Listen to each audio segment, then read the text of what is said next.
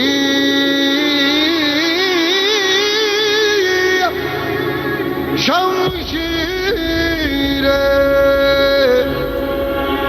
कर हर मैदान फतेह ओ बंदिया, कर हर मैदान फतेह।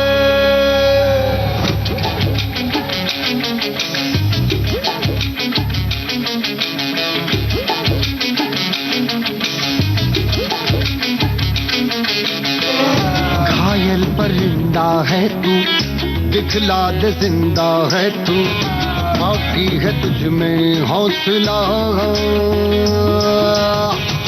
तेरी जुनू के आगे अंबर पनाहे मांगे, कर डाले तू जो फैसला। रूठी तकदीरें तो क्या, टूटी शमशीरें तो क्या, टूटी शमशीरों से ही हो। कर हर मैदान फतेह, कर हर मैदान फतेह, कर हर मैदान फतेह रे बंदिया, हर मैदान फतेह। कर हर मैदान फतेह, कर हर मैदान फतेह, कर हर मैदान फतेह रे बंदिया, हर मैदान फतेह।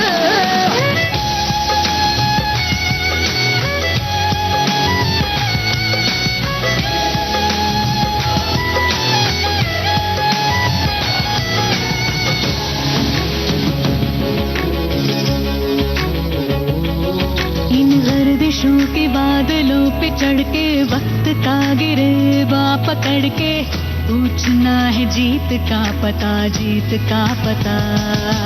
इन मुट्ठियों में चांद तारे भर के, आसमां की हद से गुजर के, हो जा तू भीड़ से जुदा, भीड़ से जुदा, भीड़ से जुदा। कहने को चल रहा है तू, लोहे का चल रहा है तू, टूटी शमशीरों से ही हो।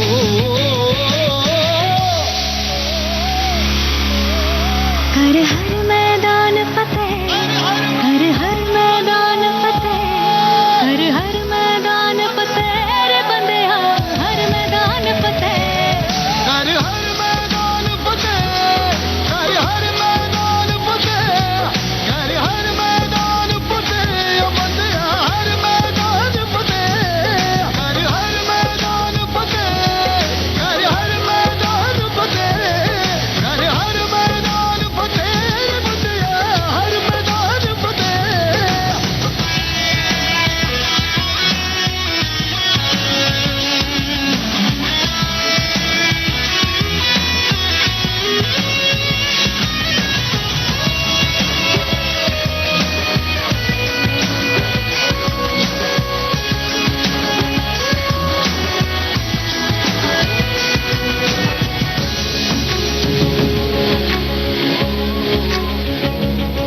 तेरी कोशिशें ही कामयाब होंगी, जब तेरी ये जिद आग होगी, फूंक देंगी ना उम्मीदियां, ना उम्मीदियां। तेरे पीछे पीछे रास्ते ये चल के, बाहों के निशानों में ढल के, ढूंढ लेंगे अपना आशियां, अपना आशियां, अपना आशियां। लम्हों से आंख मिला के, रख दे जी जान लड़ा के, टूटी शमशीरों से ही हो।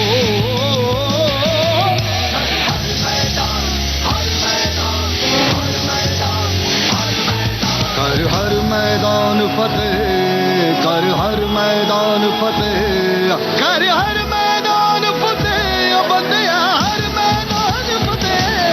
कर हर मैदान फतेह, कर हर मैदान फतेह, कर हर मैदान फतेह ओ बंदिया, हर मैदान फतेह।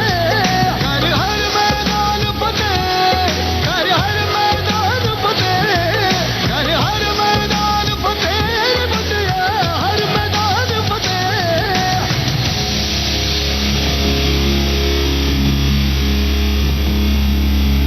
हर हर मैदान फतेह रे बंदिया, हर मैदान फतेह। गीतों भरी कहानी इस श्रृंखला में आज आप सुन रहे थे सौम्या शर्मा की लिखी कहानी वो पुरानी बेंच। वाचन स्वर नेहा शर्मा का। कार्यक्रम के प्रस्तुतकर्ता राघवेंद्र नेगी। अब दीजिए इजाजत, नमस्कार।